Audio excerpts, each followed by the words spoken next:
Os reis magos que visitaram o menino Jesus, guiados pela estrela de Belém, são tradicionalmente conhecidos pelos nomes Belchior, Gaspar e Baltazar. Cada um deles é descrito com características específicas, tanto em relação à idade quanto à aparência. Belchior era o mais velho dos três, com cerca de 70 anos. Ele tinha cabelos e barbas grisalhas, representando a sabedoria e a experiência da velhice. Gaspar, por outro lado, era o mais jovem, com apenas 20 anos, simbolizando a energia e o entusiasmo da juventude. Já Baltazar tinha a idade intermediária, por volta dos 40 anos, representando a força e a maturidade da vida adulta. Esses detalhes não são meras curiosidades, mas possuem um profundo simbolismo. Eles representam as 3 idades da vida humana: juventude, idade adulta e velhice.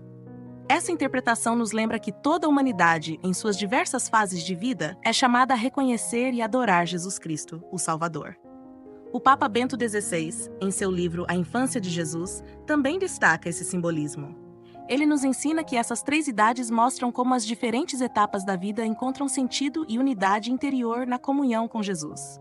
Além de representarem as idades da vida humana, eles são tradicionalmente associados a diferentes continentes: Belchior à Europa, Gaspar à Ásia e Baltazar à África. Essa ligação reflete algo muito maior do que a simples diversidade. Ela simboliza a unidade da humanidade em Jesus Cristo. Um detalhe marcante é que a tradição sempre inclui um rei mago negro, normalmente identificado como Baltazar. Isso reforça uma mensagem essencial do reino de Jesus Cristo. Em sua presença, todas as pessoas são iguais, independentemente de cor, origem ou cultura.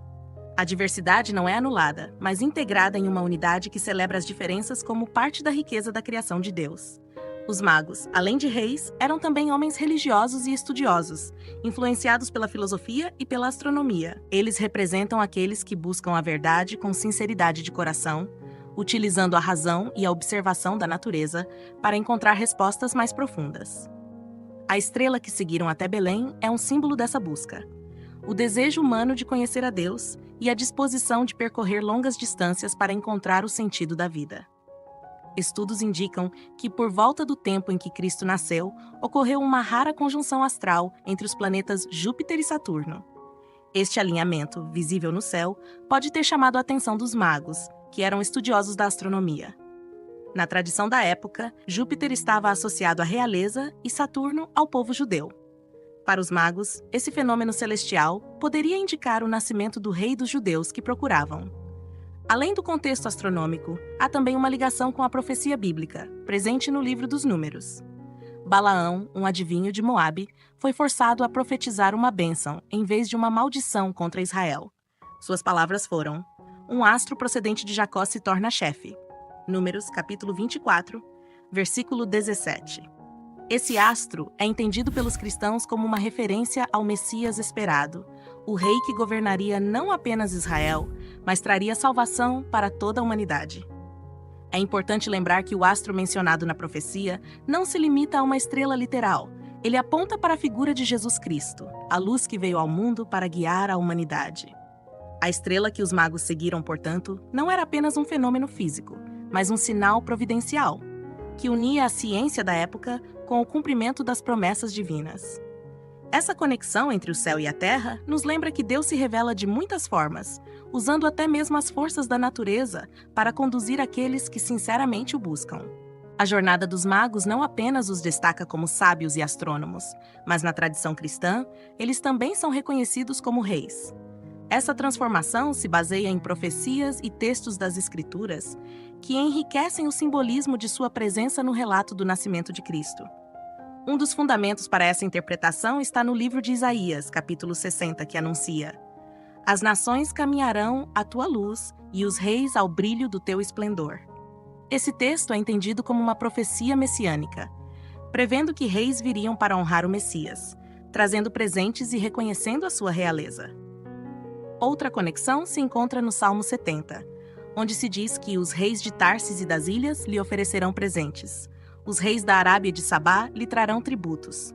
Essa imagem de reis vindos de terras distantes com oferendas de grande valor é associada aos magos e seus presentes de ouro, incenso e mirra, símbolos que reconhecem Jesus como Rei, Deus e Redentor. Essa tradição, ao longo dos séculos, também foi enriquecida pela iconografia cristã. Nos presépios, os magos são representados como reis, uma expressão artística que reflete a fé na universalidade de Cristo. A estrela que guiou os magos é um dos elementos mais fascinantes e misteriosos do relato do nascimento de Jesus. Santo Inácio de Antioquia, um dos primeiros padres da Igreja, descreveu a estrela como algo de origem divina, afirmando que até mesmo o Sol e a Lua giraram ao seu redor, evidenciando a grandeza do evento.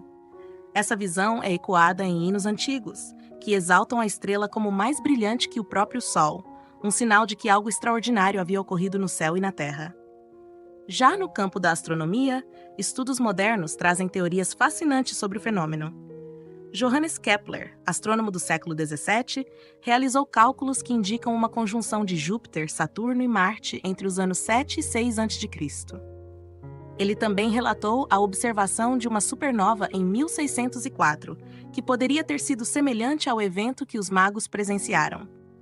Além disso, tábuas astronômicas chinesas registram a aparição de uma estrela brilhante no ano 4 a.C., corroborando a possibilidade de um evento celeste marcante próximo ao nascimento de Jesus. O simbolismo dos planetas envolvidos também é significativo. Júpiter, na cultura babilônica, representava a maior divindade, enquanto Saturno era associado aos judeus. Essa conjunção, portanto, poderia simbolizar a união entre Deus e o povo escolhido, um marco do cumprimento das promessas messiânicas.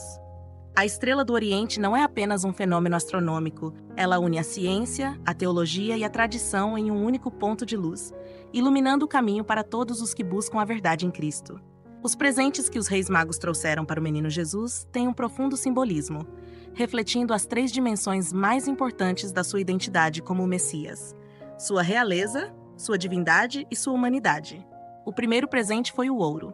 O ouro é a joia mais preciosa, e ele simboliza a realeza de Cristo. Ao oferecer ouro, os magos estavam reconhecendo Jesus como o Rei dos Reis, aquele que governaria com autoridade divina e traria um reino eterno. O segundo presente foi o incenso. O incenso, no contexto da época, era usado nas ofertas aos deuses, e seu aroma suave simbolizava a oração.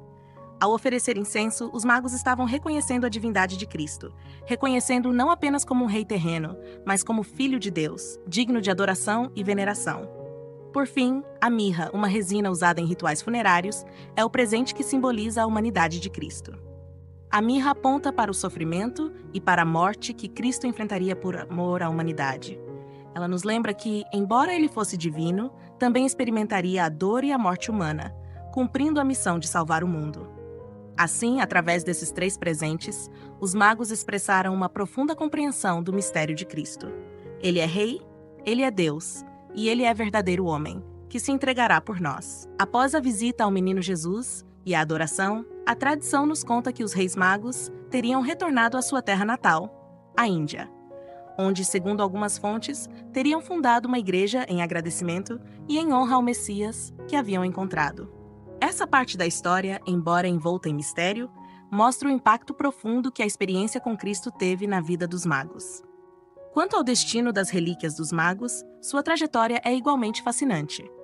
As relíquias, que eram consideradas de grande valor espiritual, foram inicialmente recuperadas pela mãe do imperador Constantino, Santa Helena, que as levou para Constantinopla, onde foram guardadas na igreja de Santa Sofia. Mais tarde, no século VI, essas relíquias foram transferidas para Milão, na Itália, e no século XII chegaram à famosa Catedral de Colônia, na Alemanha, onde permanecem até hoje. No século XIX, um relicário que continha essas ossadas foi aberto. Para a surpresa de muitos, dentro dele estavam os restos mortais de 3 homens de diferentes idades: um jovem, um adulto e um idoso. Este fato reforça a ideia de que os magos representavam as 3 idades da vida humana, como já refletido nos presentes que trouxeram para Jesus, simbolizando a totalidade da humanidade diante do Salvador. Se você gostou deste vídeo e quer ajudar o canal a continuar trazendo conteúdos de qualidade, considere apoiar o nosso trabalho com uma contribuição por meio do botão Valeu Demais. Todo o conteúdo que você recebe aqui é totalmente de graça, mas a produção dele tem custos, e com o seu apoio, podemos manter o canal ativo e sempre trazer vídeos de valor para você. Além disso, Se você quer ter acesso a conteúdos exclusivos, aproveite para conhecer o nosso clube de membros. Ao se tornar um membro, você terá benefícios especiais e poderá desfrutar de vídeos e materiais que não estão disponíveis para o público geral. E não se esqueça, se você ainda não curtiu o vídeo, faça isso agora. Curta, inscreva-se no canal e ative as notificações para não perder nenhum conteúdo novo. Interaja também nos comentários. Deixe sua dúvida ou sugestão. Ficaremos felizes em saber a sua opinião. Para quem quer se aprofundar ainda mais no tema, temos um vídeo incrível sobre os 3 nascimentos de Cristo no Natal, onde você vai entender ainda mais os mistérios dessa época tão especial. Clique para assistir e continue sua jornada de aprendizado conosco.